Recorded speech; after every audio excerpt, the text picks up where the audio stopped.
Water was coming from the ceiling and also through the vents, through the light fittings. Our hallway was fully flooded and also our kitchen was fully flooded. We tried to use buckets and towels and just to soak everything up. We tried to lift furniture off the floor, but we were well aware that we were insured, but a lot of the stuff that we had was irreplaceable. All our beds were fully saturated, our carpet was saturated, there was severe timber damage and all the walls were stained because of the water. We had some beautiful paintings that we'd purchased. They were damaged and we couldn't get them back. We have 2 little girls and they were 18 months old at the time and they were frightened as well and they were extremely unsettled. At the end of the day, basically my partner and the kids were okay.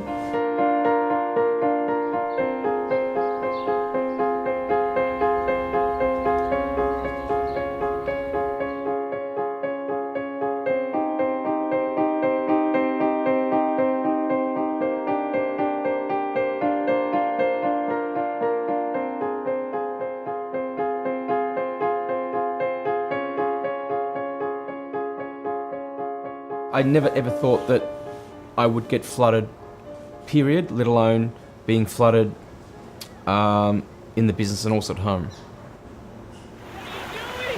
When you see flooding on television, more than likely you see the outskirts of Melbourne or rural Victoria. You don't really see basically Elwood being flooded.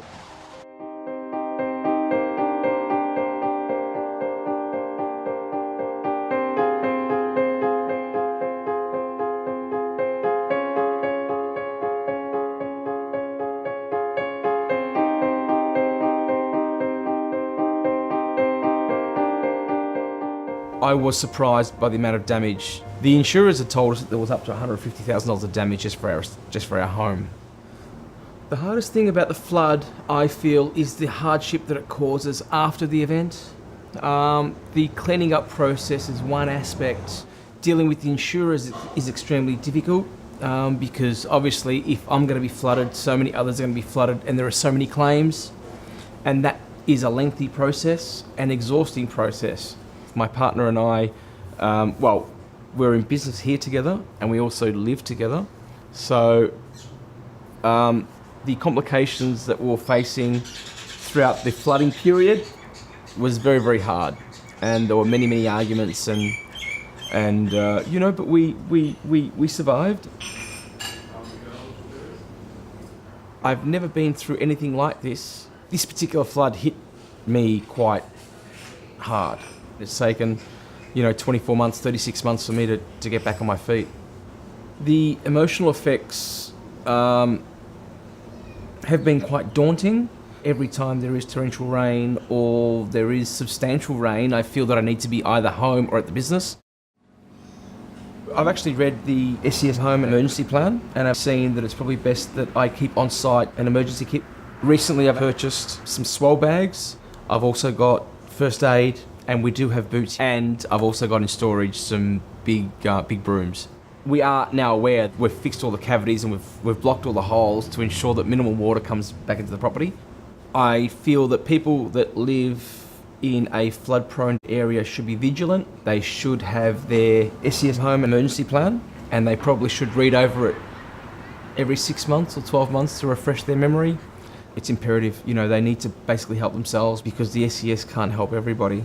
And I know that because they attended here and within 3 minutes they needed to go somewhere else, and I totally understood that. It does concern me a little bit that it could happen in the near future, but if it does, I feel that I will be able to cope better than what I did previously. The real impact of flooding on a home and family can be bigger than you think. Planning and preparing can reduce the impact of a flood and help you recover more quickly. Taking time to think about emergencies and making a plan helps you think clearly, have a greater sense of control, and make better decisions when an emergency occurs. Creating a home emergency plan only takes a little time and may help save your life or property during an emergency. To download your copy, go to ses.vic.gov.au/prepare. Be ready and prepare your home emergency plan now.